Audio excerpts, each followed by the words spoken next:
G'day and welcome to the next episode of the Spirited Speaker Series. I'm Ed Stenning, Marketing Director at Beam Suntory, and I'm back in my COVID bunker here in Madrid, Spain, as we all go through this roller coaster that is 2020. Now, as mentioned last time, Series 2 really focuses on the evolution of travel retail in a post-COVID world, so we can start planning and building for that less reactionary stage than we are in today. Which is exactly why I'd like to introduce you to our next awesome guest. She will outline the key opportunities for digital and omnichannel in travel retail. Sucharita Kodali. Now, Sucharita is the Vice President, Principal Analyst of Forrester Research and a serious thought leader in digital business. Sucharita, big thank you for joining us in your home in the Carolinas. Now, our first question is, how have mobile devices and mobile behavior, of course, changed shopping around the world? And what about the in-store experience for mobile? Well, thanks for having me here today, Ed. I am thrilled to answer these great questions.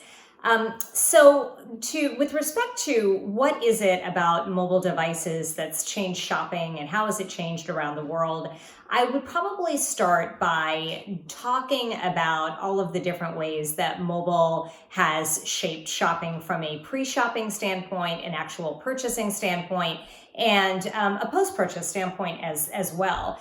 Certainly the pre-purchase is probably one of the most prevalent differences now versus, say, 20 years ago, which is that if consumers have questions, if there is any research to be done about everything from the content in a product or its country of origin, issues related to pricing and price comparisons, all of that actually can happen now on mobile devices. And in fact, we're seeing that happen almost everywhere in virtually every category. Now, from a purchase standpoint, we also see a lot of people, well over half, even in the markets where there isn't as much mobile penetration, actually conducting and completing transactions on mobile devices. And in some markets, particularly those emerging markets where mobile is prevalent, you actually have it being the vast majority of transactions, not just for e-commerce, but also to support physical store transactions as well. And from a post-purchase experience, you have the ability to do everything from sending receipts via SMS or through email, as well as enabling customers to receive information about, say, their loyalty programs through mobile devices. So the entire shopping journey has increasingly been shaped and touched by mobile devices. It's very, very different in different parts of the world. When you look, for instance, at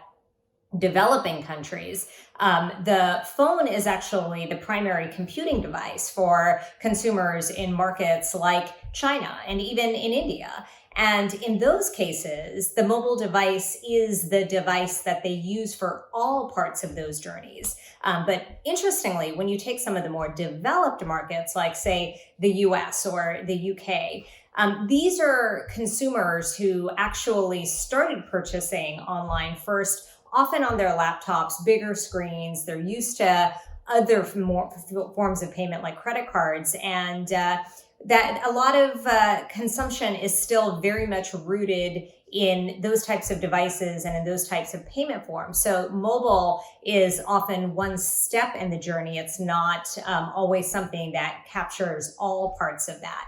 Now, from a store standpoint, I would say that it's the consumer has certainly been affected in all of those ways, and everything that shoppers do increasingly from a research standpoint to understanding where in a store an item may be. All of that can be affected by mobile devices. But the one additional thing that we see with respect to physical stores is that you actually have store associates also supporting that store experience and with their mobile devices. So they can take payments instead of having the payment rung up at a POS system. They can look up alternative inventory that may be in a nearby store. They can often clientele and understand if that shopper has shopped with them before and what their preferences may be. So So it's been a very, very complex journey to bring in all of these disparate parts of the shopping experience to leverage mobile to make the experience better for everyone. That's great. Thank you, Sucharita. So how have mobile devices impacted the purchasing of items like spirits at airports in the future? Yeah, in answering the question about how mobile can actually support the purchase of spirits at airports, I think that the question is a really, really interesting one, and mobile is very, very well suited to support this type of a commerce transaction.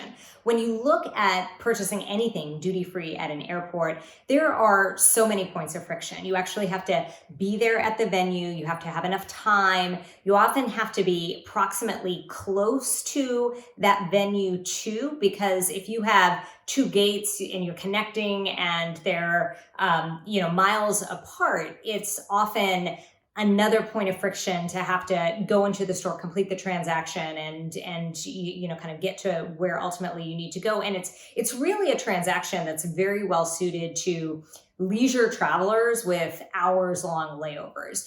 If you have a customer that is not in that scenario, you're leaving money on the table.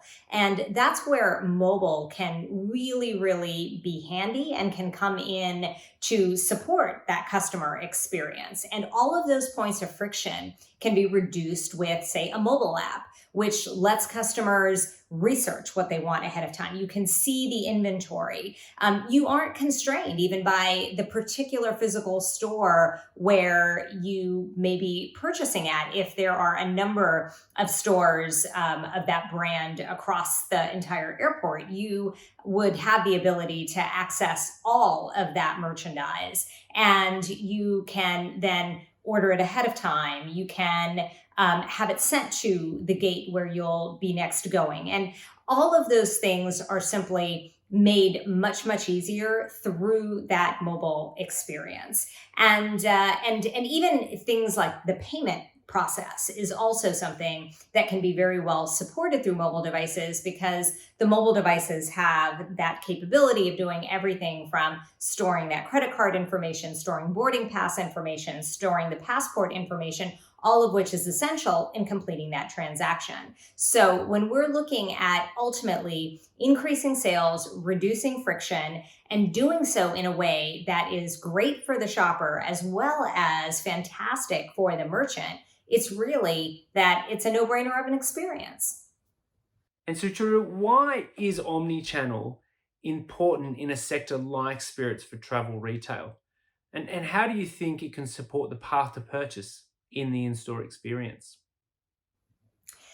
Yeah, the question of omni-channel and travel retail is a really, really good one. And I encourage every type of retailer to fully embrace omni-channel investments. And first, even before we go there, it's important to define what omni-channel means and what the parameters of it are. For many retailers embarking on an omni-channel journey, a lot of it has to do with inventory visibility. It has to do with supply chain flexibility, fulfillment excellence, and really letting customers get access to that product wherever it may be. And for an airport, for instance, for a duty-free store, some of that omni-channel capability may be to take all of the different storefronts in particular and expose all of that inventory in aggregate to consumers who may be researching that product online. What we know is that many, many consumers are increasingly researching ahead of time. And the more that you can expose, for instance, what may be in a duty-free store to those customers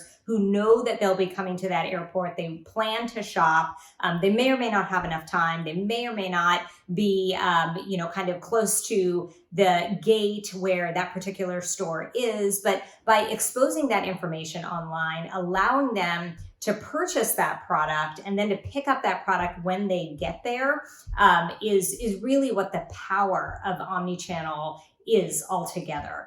And there are also other factors to consider from the standpoint of the customer experience and how do you create a truly excellent in-store experience. One of the challenges with any airport experience is that by the nature of the way that flights are, you will have several hundred people often disembarking from a plane at the same time. Some portion of them are all going to go to the same duty-free store. There may or may not be enough store associates to service all of those customers. But if you have enabled all of the information, the payment capability, the research capability, the questions, what's in stock, what else can they order, if you've made that transparent to these shoppers so that they can access this on their own, that's truly where the power of omnichannel is.